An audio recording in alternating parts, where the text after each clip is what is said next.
Welcome to another episode of The Shift with Elena Agar. In this episode, I speak with Ken Rusk. He's a best-selling author, an entrepreneur, and a blue-collar advocate. And he's really just showing that no degree required for that comfort, peace, and freedom we all aim to have. He comes from a very untraditional pathway to success. So he actually started his first job as a ditch digger at 15 and turned that into a successful company. And now he's helping people, other people do the same, helping people find that freedom and enjoyment in their work and life that we so very much aspire to, all of us, right? And you don't need specific kind of pathways or traditional ways to get there. And I really appreciated this conversation and just his leadership style and just the things that he preaches and practices, of course, are quite inspiring. Listen in. Ken, welcome to the Shift podcast. Hey, thanks for having me. I really appreciate it. So let's dive right in. Ken, your journey from working in construction to then becoming a successful entrepreneur is very interesting and really inspiring. So can you take us back a little bit and just give my audience a little bit of a snapshot of what transpired in that story? Sure. So quickly, when I was 15 years old, my high school shared a fence with an industrial park.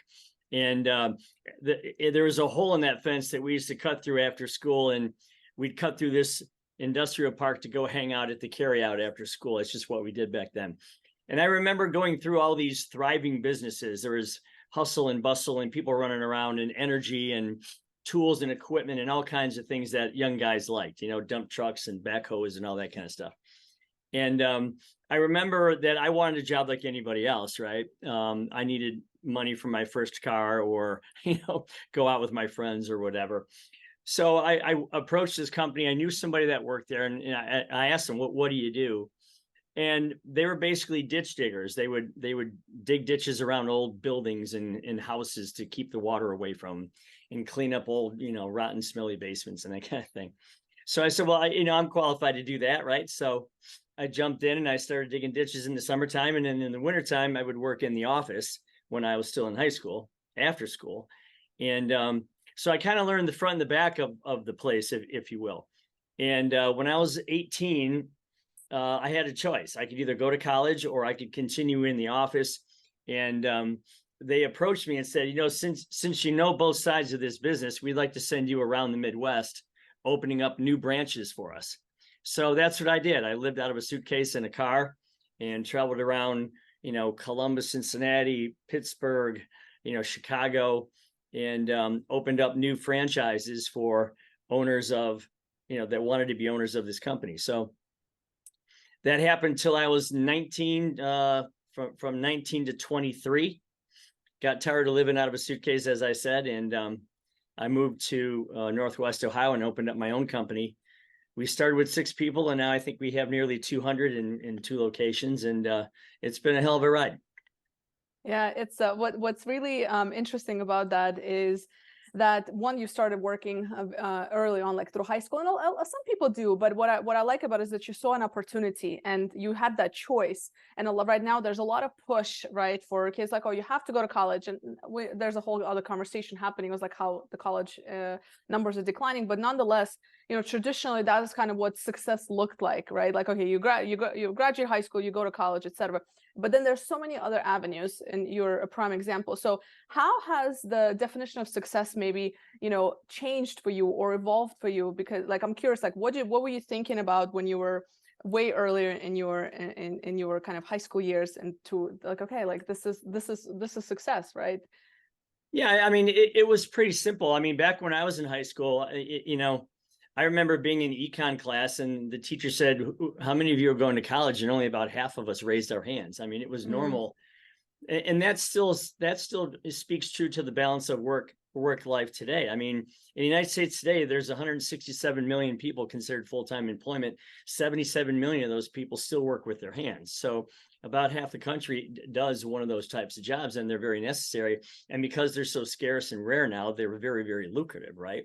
Yeah. But for me, it was simple. My father, he had 5 sons and I had 4 brothers, and we lived in a small house. And he said, look, I can do all of this stuff for you, but if you want beyond all that, okay, then you need to go out and do it. So for me, it was work, reward, work, reward, work, reward. And I knew that I could control a lot what I wanted my life to look like that way. So it was natural for me to say, I can stay in the ditch digging business and then build my own company around that.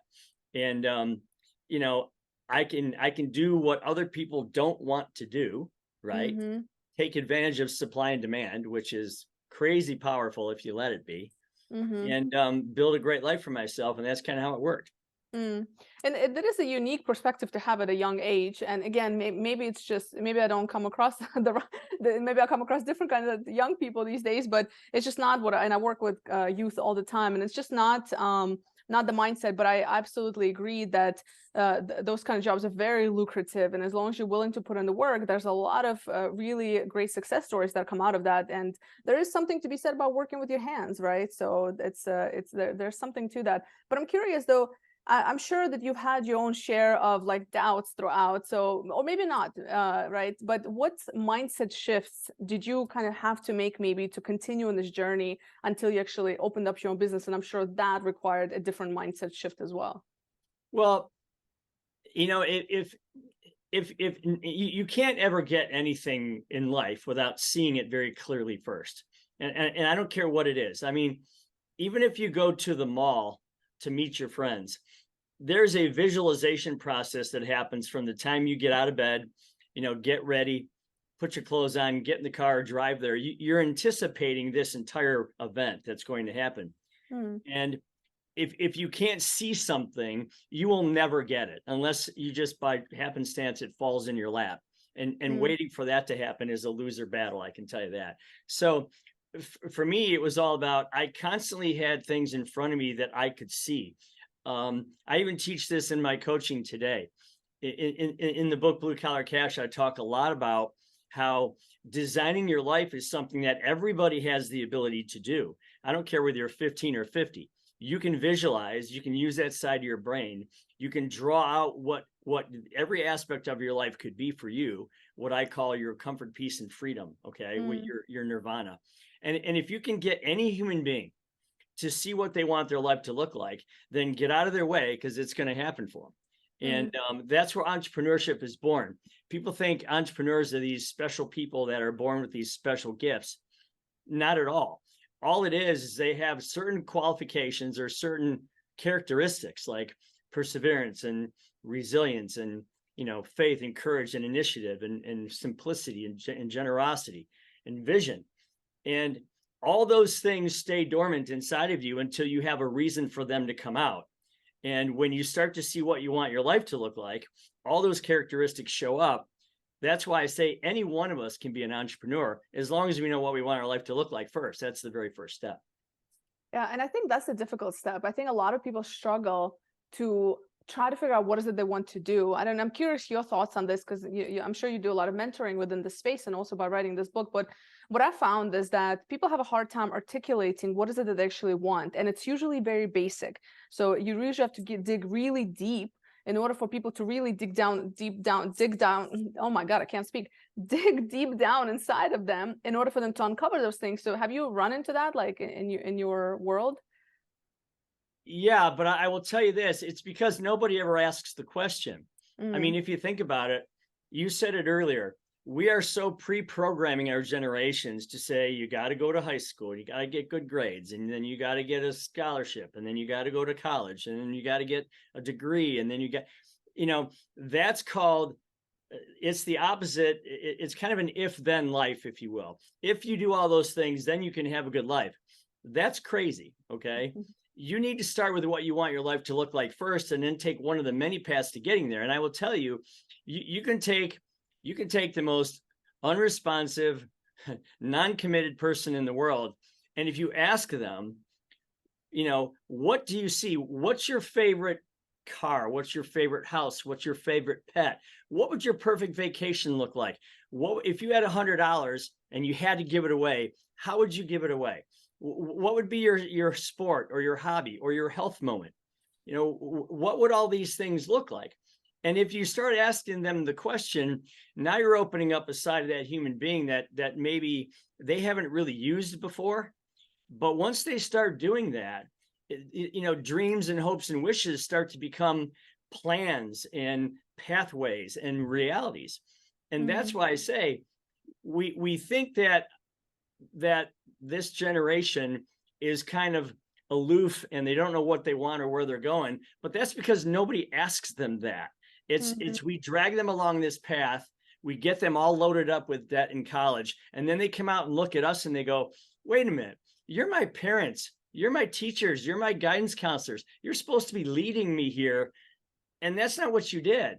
You just sent me down this societal norm, which is currently completely backwards, and now this is where I'm at. So I think we need to take a step back, because a college path has only ever been one of about 6 ways to be successful, and yet we're saying that's the only way now, and that's part of the problem here. Yeah, that's an interesting point. I think it just sparks the thought that when we're in college and even high school, we are consumers. We're always consuming. Somebody's telling us what to do. So we never have a chance to pause and be like, well, what is it that I actually want to do? Or what do I want out of life, etc. So you're absolutely correct. I think we just need to have better conversations. And there's the whole thing about powerful questions, right? The ones that you're asking, the ones that you just asked. So it's definitely spot on. We're doing a disservice to our youth by not asking those powerful questions and trusting that they might actually have the answers. They do. There's no doubt that they do. And I will tell you, if you're a business owner out there, you know, a lot of times when you're hiring somebody, and I've hired 2,500 people in my career, okay, maybe more than that. When you're hiring somebody, if you never get past the transaction, which is, I need you to perform this task. Can you do that task? Yes, I can do that task. Okay, I need you to do it during these hours. Can you do that? Yes, I can do it during those hours. All right, I'm going to pay you this much to do that. Are you okay with that pay? Yes, I agree. I like that amount of pay. If you never get past the transaction part, you're only using 1/3 of the human being there. And I mean, and they are as well. I mean, there's only 1/3 of the human capacity coming out of that transactional interview. Okay. There's still 2/3 of a human being there that you haven't even explored yet, and neither have they.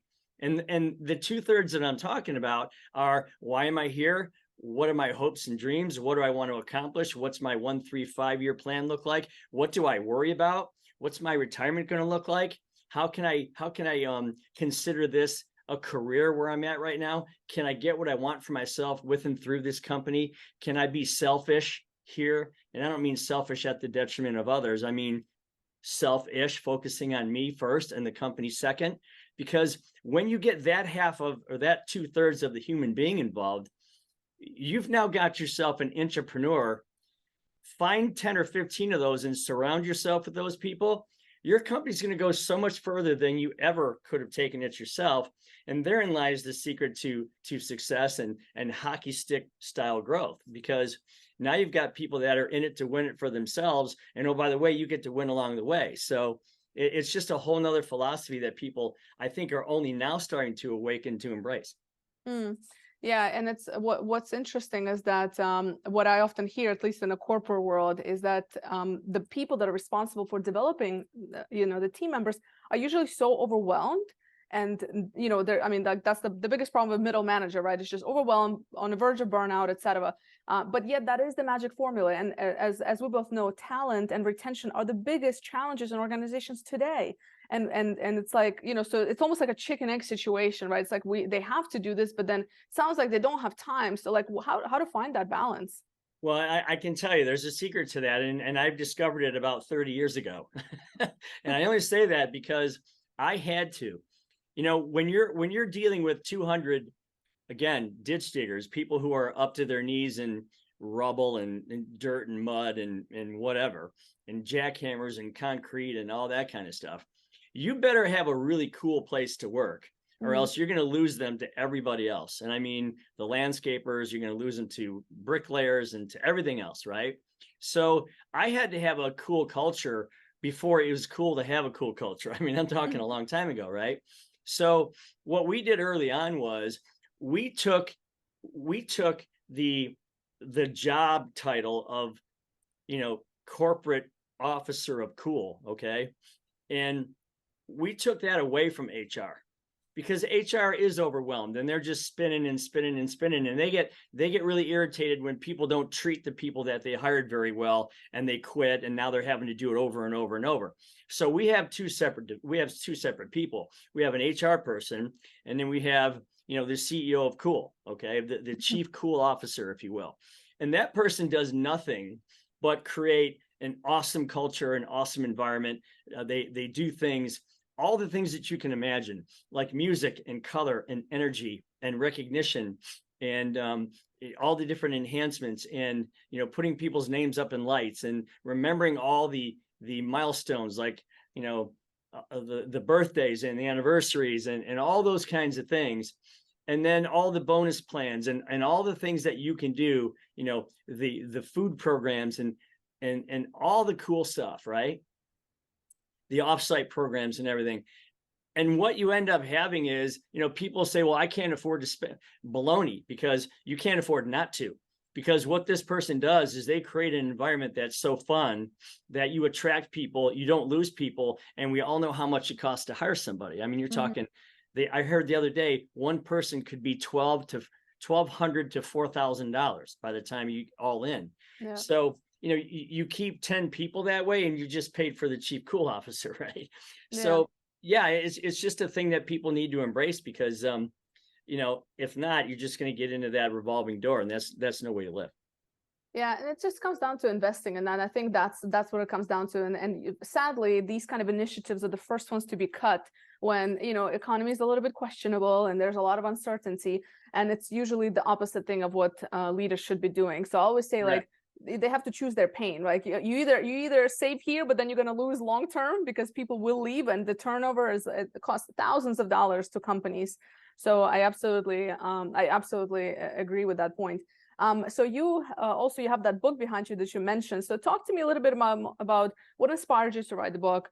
Who is your audience for this book? What are the key takeaways you want people to kind of take away from that? Well, or maybe without giving too much secrets away, so they can actually read the book. So Blue Collar Cash was created to take some of the coaching ideas that I've used and I've created here over the last 30 years, and to put them into play. So, for example, if you're 15 to 20 years of age and you want to see what the rest of your life could look like, that's one of the readers. If you're someone who went to college and you're like, you know what, I don't know why I did this. My parents made me do it. I hate it. This corporate world's not for me. I would rather be a plumber or get out into the blue collar field. Then you can transition back into that by reading the book. But the one surprise reader was how many business owners bought the book and then book clubbed it inside their organizations along with the course, because they got tired of trying to do this 75-hour-a-week thing where they're doing it all. I fixed this, I did this, I said that, I broke this, I changed this, I inspired that, whatever.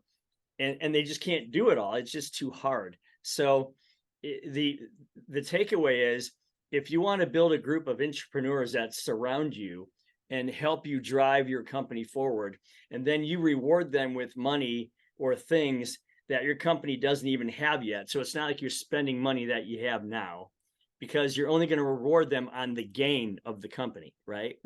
So they are in the driver's seat now, and they say, wait a minute, Ken, you're telling me if we take the company revenue from X to Y, you're going to give us part of Y? Absolutely. Why wouldn't I? I mean, I don't have it now. What do I have to lose?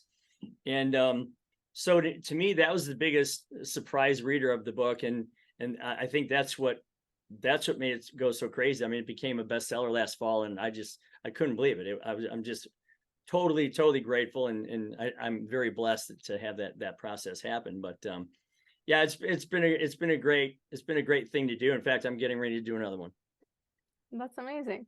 Congratulations on the bestseller, by the way. Thank you. To that point, in terms of the financial aspect, so pursuing dreams, sometimes you have to balance it with reality. So how can somebody who is maybe starting their own business, how do you balance like practicality of life and maintaining that financial balance, especially as you're launching, right? Because we all know it's very difficult, and there are times where you're like, all the stories are like, I was really broke, and then they you have to suffer through it almost. You have to build that resilience.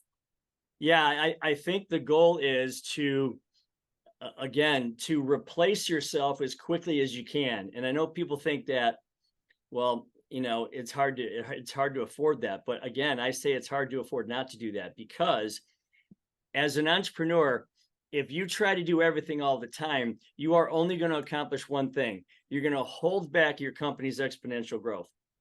Okay. And I mean that because, again, you're only one person. You can only do so many things. You only have so many ideas. You only have so much energy, and you can't give all that energy to everything.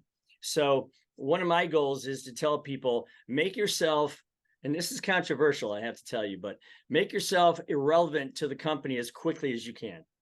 And because then you can be on the outside, or how I say it, you can hover above your company, tear the roof off, figuratively, and look down and kind of plug yourself in where you want to plug yourself in. You don't have to be in any certain place at any certain time. You get to rise above, look back down, and see what's going on. And there's where the true drivers of growth are. Because otherwise, you're just kind of like mechanically waiting for growth to happen by grinding out every single day. And, a lot of people look at me and they're like, well, but Ken, I'm the man, or I'm the woman here. I'm the boss. So I have to do all. No, you have to let go of the ego of that and allow your company's growth to drive itself with and without your input, with and without your daily grind. And believe it or not, I mean, it's the minute I started doing this, and this is years ago, our company took off, and I just watched it go. I had to get out of their way and let them do it, because they were in it for themselves first, and for me second. And I've always said, I can't get what I want, nor can my company get what it wants or needs, until all of you get what you want first. And it's true, because this is an input, work, output scenario. And as an owner, you're always on the output side. I mean, you're the last one to get paid. So it's an interesting thing. You got to give up a little bit of that control, but you'll be glad you did in the end. I tend to agree with that thought process, and it's almost like what you're talking about is taking that 2/3. So actually having people come to their own, like take ownership in whatever they're working on, even though it's for your company, but it's also for them as well. And for me, I always worry of companies that are, where the CEO or the president or the founder, they're like the face of the company and everything is done. And it's like they are it, like everything. So to me, it comes a little bit like it kind of raises a question, like especially when I'm out there like talking to companies, and it's there is something to that. So I do agree, and I'm in that same situation right now where I realize I need to start outsourcing some things, and it's hard to let go because it is an ego thing, and it is like, well, can they do it as good as I can, and etc. But the reality is some people actually probably can. Yeah, and that's why you'd be surprised they do it better than you do sometimes. Exactly. But what I also love that you mentioned is it's almost like you're creating that safety, that like psychological safety for people for you to give them the ownership essentially, and then they can kind of experiment and etc. And it's only then can they actually succeed. And I think that's another courageous piece of you as a business owner, and others that are similar, is that you are willing to kind of put that risk out there, because it is risky, like when you're kind of leaving all of that on the table for the team. So it does take a little bit of courage to let go, and I think that's the hardest piece for people to do. Yeah, and the thing is you catch them in a multifaceted way. So first off, you're still looking over their shoulders on what's happening. It's not like you're playing golf all day and they're working. So right. You still have to do that, no doubt, no matter what you're doing. But you treat them in three different ways. So you have like an individual bonus structure for the individual task that they do within their own department or whatever. And that might be a monthly thing if they hit this particular goal. And each one's different because you have all these different departments, right? So then you also have what we call an annual goal, a profitability goal, where they can be part of the profit. And every quarter you kind of share with them a little bit about how the company's profitable, because the way to get profit is two ways. You can sell more or you can spend less. God forbid you do both, right? So that's another way that you incentivize folks on a quarterly basis. And then you put this big annual program together where if the company as a whole does this certain amount, it gets to the why, okay, then you have another thing that you share with them there. And what I usually do is we usually go to some remote island in, Jamaica or Mexico or whatever, and we have this year-end celebration to where, that stuff is all handed out. And the cool part about that is, whether I'm at the pool or not, they're already talking about next year and how they can improve next year and how we can take this to the next level next year. And it's a really cool family builder. It's a really cool team builder. It's a really cool entrepreneur, circle of influence builder. And it just works. And again, it doesn't cost you a nickel because you're spending money that you don't even have yet. And when they make it for you, then you share it, and there it goes. Yeah, I like that approach. So if you had to distill kind of your journey into a few essential principles that somebody can say, like, okay, maybe I can try this. Do you have any like a little blueprint that you would recommend to somebody? Well, I'd love them to take the course because the course does exactly that. And it's not expensive at all. I mean, I've seen courses out there for thousands of dollars. I built this thing for $129 and you get a free $25 book with it. So it's like 99 bucks to change your life, right? So, and I did it because I'm a big believer in giving back. I mean, I'm an entrepreneur. I've had mentors, and now I am a mentor to many other people. And it's a way to cut the learning curve for them to be successful entrepreneurs, right? It's incumbent upon all of us to do that. But the biggest thing for me is that again, if you can't draw what you want your life to look like and hang it up on the wall and look at it every day and allow the attraction side of your brain, which is so powerful, to work for you. And most people don't use this side of their brain at all. Use the visual side, see it, and then do it, because your body is going to subconsciously take you there, but only if it knows what you actually want and can see very clearly. And so looking ahead, what are some of your goals and aspirations? You mentioned you have a book, and the next book, can you give us a little peek of what it's about or not yet? Yeah, the next book's going to be exactly that. It's about how do you plug and play good culture. I've got 10 different things that you can literally go in on Monday and start doing. A lot of times when you read culture books, corporate culture books specifically, they're so heady and they're so psychological, and they're written by PhDs, and they're speaking above the clouds. And you can't just grab something and go, you know what, I'm going into the office tomorrow and I'm going to plug that in and start doing that. It's all theoretical, and it's just too much. So I'm trying to get like culture for dummies, if you will, and I consider myself the dummy, by the way.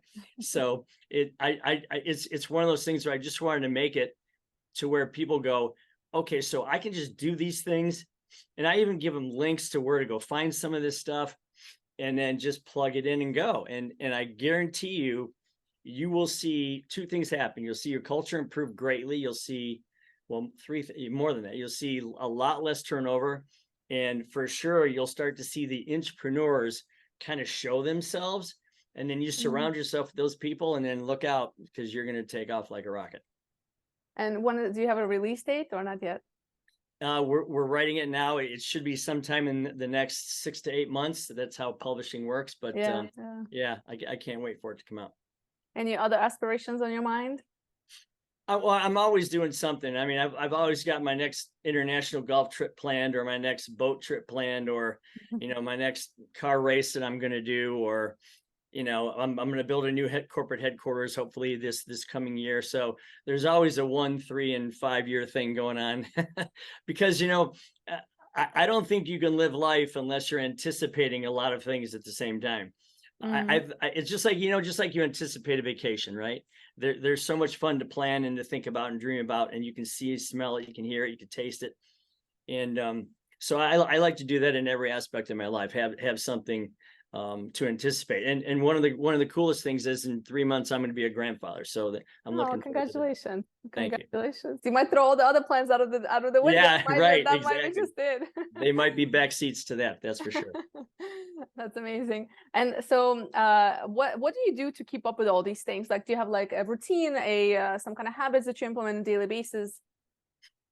Yeah, I'm a big believer in once you achieve a goal that you should memorialize it some way. And I think the best way to do that is to take pictures of it, right? Mm. So I have this pub on my first floor of my house, and it's there for after work and it's there for before work as well. So I wake up and I go to the pub, and there's a protein bar shake area in there, and I have like this 12 ingredient protein shake that I make every morning. Mm-hmm. I have my music on. I look around the backyard, and I also look at that frame. It's a frame that rotates pictures of all the cool moments and people and things that I've done. And I sit there and look at that frame, and I just smile, and many times I laugh. And I just think there's no better way to start your day than to reflect on how grateful you are for the things you have and the people you have and the memories you've created. So it's just an awesome way to start the day. Yeah, that sounds beautiful. It's we often, so busy and doing, we forget to pause and just take a moment and see how far we've come. I think That's 100% right. You got to have balance in your life. That's for sure. Before I ask you my last question, tell me a little bit where can people find you, follow you, talk to you? So if you go to kenrusk.com, you can see the book and the course there. I also have a foundation I've started called the CPF-military.com. It's comfort, peace, and freedom for the military, where I'm donating to the troops to give them some of these books and programs and courses so that they can prepare themselves for when they come back to the States and have a plan forward, a way to go. So yeah, we're doing a lot of those things. All my socials are at Ken Rusk Official, so you can see what we're up to there. And yeah, we're doing some pretty cool things. Sure sounds like it. Last question I want to ask you is, what is one question you wish people would ask themselves more often?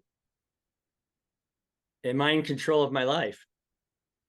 Because most people live these lives where they're waiting for life to happen to them instead of them to happen to life.